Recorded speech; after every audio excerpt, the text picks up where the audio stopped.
रानी मुखर्जी की next movie मर्दानी 3 आ चुकी है थिएटर्स में। एंड वायरअप ने इससे पहले स्पाई यूनिवर्स को लेकर जो घोटाला कचरा मचाया हुआ था, उसके बाद ये मूवी देखना वायरअप की तरफ से काफी सरप्राइजिंग था, क्योंकि स्पाई यूनिवर्स ने जो उन्होंने घोटाले किए थे उसको इन्होंने इस मूवी से काफी ज्यादा रेक्टिफाई किया है। तो वायरअप में जो over the top mass masala type action था उसको यहाँ पर काफी टोन डाउन किया गया है। तुम में से बहुत सारे लोगों ने मर्दानी की पार्ट 1 और 2 तो देखी रखी होगी, जिन्होंने नहीं देखी जरूर देखना, काफी अच्छी मूवीज है दोनों। क्या मर्दानी 3 अपने पिछले 2 पार्ट्स की तरह एक अच्छी मूवी निकलती है? इसके बारे में आगे बात करेंगे। Well, this is Joy and you are watching Joy Sama. तो देखो, जब इसका ट्रेलर आया था तब उसके रिव्यू में मैंने ये कहा था कि मूवी का विलेन जितना स्ट्रॉन्ग होगा मूवी उतनी ही अच्छी निकलेगी। ये जो मर्दानी यूनिवर्स है, यहाँ पर जो कहानियां हम देख सकते हैं ये मोस्टली रियल लाइफ इंसिडेंट से ही ली हुई होती है। तो इस मूवी की जो कहानी है एंड जो विलन है वो भी मोस्टली रियल लाइफ कैरेक्टर्स पे ही बेस्ड है। एंड भाई साहब, वो अम्मा का कैरेक्टर, उससे मैंने ट्रेलर से ही बहुत सारी उम्मीदें लगाई थी एंड वो निकली भी अच्छी। इनको नहीं पता ये अम्मा मूवी की विलन होती है, जिसको ट्रेलर में भी दिखाया गया था। मैं कुछ भी स्पॉइल नहीं कर रहा हूँ। एंड उस अम्मा के कैरेक्टर को जिस एक्टर ने परफॉर्म किया है उनका नाम तो मुझे नहीं पता, मैं यहाँ पर डाल दूंगा।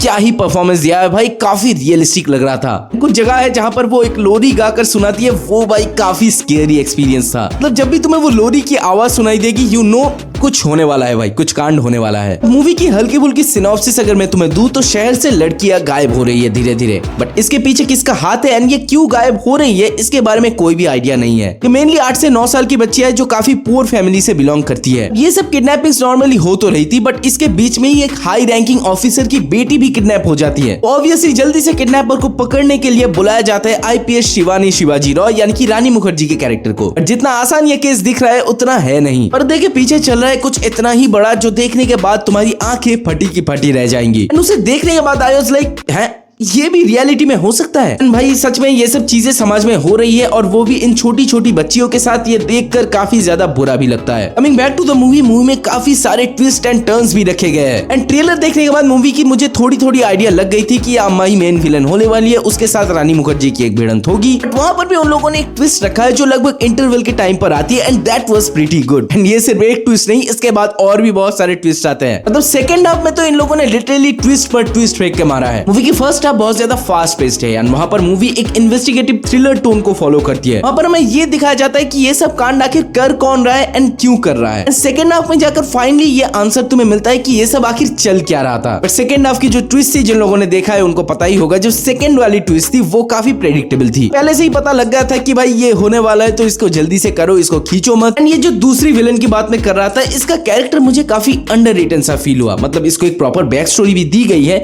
बट सेकंड हाफ में जाकर इसकी कहानी थोड़ी फ्लैट लाइन हो जाती है। तो सेकंड हाफ में जाकर रानी मुखर्जी उसे कुछ बोल रही है या फिर मार रही है, वो ऐसे खड़ा हुआ है कि हाँ मारो मुझे। मतलब हाँ, रानी मुखर्जी होगी तो शायद मैं भी खड़े खड़े मार खा ही लूंगा। रानी मुखर्जी के हस्बैंड का कैरेक्टर जिन्होंने किया है जिशु सेनगुप्ता, उनका भी कैरेक्टर काफी वन डिमेंशनल था। उनको मूवी में रखा ही गया बस एक ही चीज के लिए, एंड वो जब हो जाता है उनको मूवी से कंप्लीटली इरेज कर दिया जाता है। एंड एक और एक्ट्रेस भी है मूवी में जिनको हमने इससे पहले एक हॉरर गुजराती मूवी में भी देखा था जो काफी फेमस भी हुई थी। उनको जब पहली बार मैंने स्क्रीन पर देखा तो मुझे लगा ये वही तो है ना, ये वही है ना। एंड फिर कई बार देखने के बाद आई वाज कंफर्म कि हाँ वही है। She is a very good actor, so इन्होंने इस मूवी में भी काफी अच्छा परफॉर्मेंस डिलीवर किया है। बस मूवी की स्क्रीन पे सेकंड हाफ में जाकर अपनी पकड़ थोड़ी सी खो देती है, बट That's understandable. से तुम्हारी वॉच एक्सपीरियंस पे कोई ज्यादा फर्क नहीं पड़ेगा। मूवी की action choreography was on point. Rani Mukherjee के बहुत सारे 1-to-1 हैंड-टू-हैंड कॉम्बैट सीन्स थे, गन फाइट्स भी थे जो देखने में बेहद मजा आया। एंड इससे याद है रानी मुखर्जी का जो एंट्री सीन है वो देखने के बाद इंस्टेंटली मुझे जवान की याद आ गई। और भी जिन जिन को ये लगा कमेंट्स में जरूर बताना। बाकी ओवरऑल मूवी की बात करें तो ये वायरअप की तरफ से काफी अच्छी अटेम्प्ट थी, स्पेशली स्पाई यूनिवर्स की सारी भसड़ के बाद। मूवी की एंडिंग देखने के बाद ये तो क्लियर हो जा रहा है कि ये लोग इस यूनिवर्स को आगे कंटिन्यू जरूर